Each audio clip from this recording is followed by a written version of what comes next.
غربت تیرا کھ نہ رہا، غریبی دی کوئی حد ہوندی ہے؟ غربت کہ نبی پاک صلی اللہ علیہ وآلہ وسلم نے ارشاد فرمایا کثرت الذکر والصلاۃ علیہ تنفی الفقر، فرمایا کہ اللہ کا زیادہ ذکر کرنا اور مجھ پر زیادہ درود پڑھنا تنفی الفقر، غربت کو دور کر دے گا۔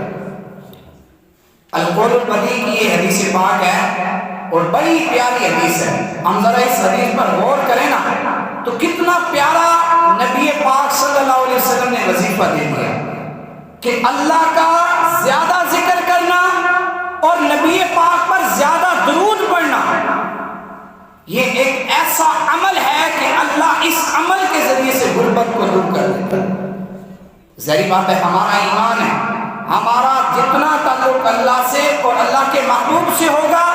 ہماری اتنی پریشانیاں مصیبتیں غربت ختم ہوگی، اور ہمارا جتنا تعلق دنیا داری سے ہوگا اتنی آزمائشیں پریشانیاں آئیں گی۔ اب ہماری مرضی ہے، ہم اپنا تعلق اللہ سے اور نبی پاک سے کرنا چاہتے ہیں، تو اگر اللہ اور اس کے نبی پاک صلی اللہ علیہ وسلم اللہ کے پیارے رسول سے کریں گے تو پھر اللہ پاک ہم پر رحمت بھی کرے گا اور ہماری غربت دور ہو جائے گی۔ اور اگر ہم دنیا داری سے کریں گے تو پھر آپ کو پتہ ہے دنیا داری کتنی ہے، تھوڑی دیر ہے، اس کے بعد سب کچھ ختم ہو جائے گا۔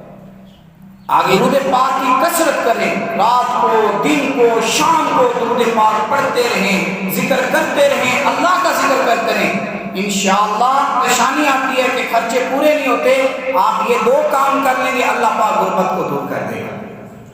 اور شاعر بڑے خوبصورت انداز میں فرماتے ہیں جود و سخا کا پرچم تو ہی، جود و سخا کا پرچم تو ہی، زخم جہاں کا مرہم تو ہی، مشکل کشا ہی تیرا ہی کام ہے، مشکل کشائی